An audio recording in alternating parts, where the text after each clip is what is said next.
শুরু করিতেছি মহান আল্লাহ পাকের নামে, যিনি পরম করুণাময় এবং অত্যন্ত দয়ালু।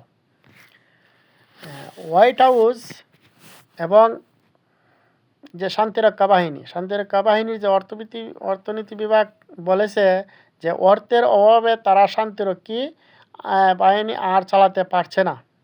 তাদের শান্তিরক্ষা বাহিনীর দপ্তর দেউলিয়া হতে যাচ্ছে।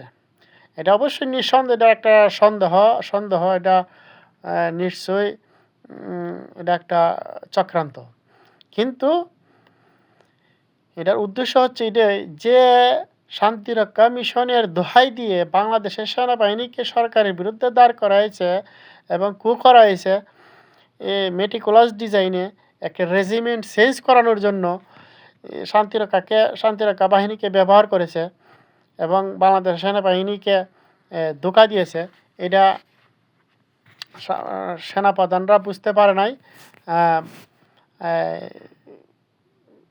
শান্তি মিশনকে একটা উছিলা করেছে।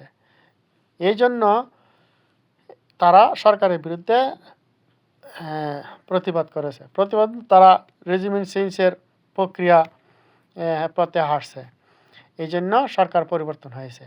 এখন চীন এবং যুক্তরাষ্ট্র এই শান্তিরক্ষা মিশনের অর্থ তারাই বেশি দিয়ে এইটাকে সক্রিয় রাখছে। এখন তারা বলছে আমেরিকা এবং চীন তারা শান্তিরক্ষা বাহিনীর অর্থ আর দিতে পারবে না, তারা এই সংস্থাটাকে আর চালাতে পারবে না।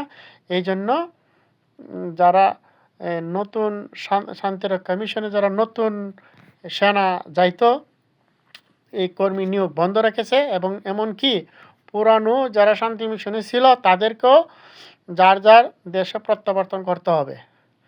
তাও কি আগামী 1 মাসের ভিতরে, কারণ ডিসেম্বর বা জানুয়ারির ভিতরেই তাদেরকে ফেরত আসতে হবে।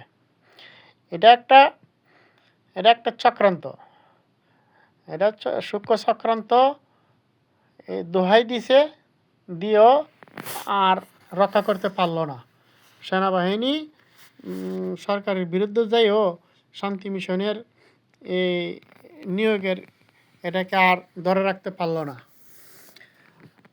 তাহলে